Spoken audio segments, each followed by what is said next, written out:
Qartë.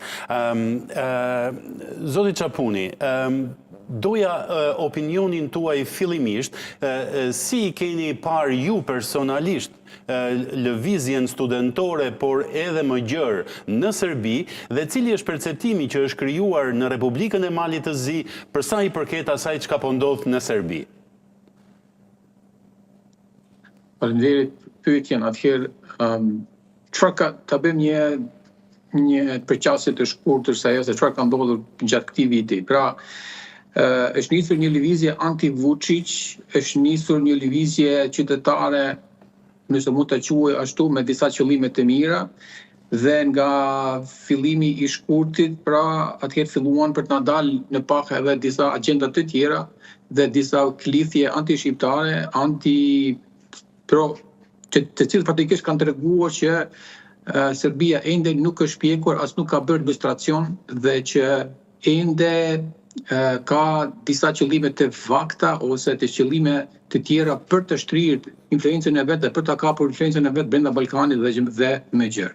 Duhet ju gjithashtu të shtroj edhe një pyetje që se kemi konsideruar deri më tani, është që kush po hesht. Pra nëse duam të dimë se kush po hesht, përveç Malit Zi që po hesht në aspektin politik, pra që nuk po deklarohet Mali Zi zyrtar me atë se çfarë po ndodh brenda Serbisë, organi më i madh në tërë Ballkanin që po hesht është Kisha Ortodokse Serbe. Pra ata nuk deklarohen përveç disa mitropolitëve dhe arqipeshkëve lokal, pra të gjithë të tjerë pra kanë një qëndrim amull për momentin, dhe kjo tregon që kjo shoqëri, nëse mund ta quaj unë, ende nuk është e gatshme për të ballafaqur me asgjë tjetër.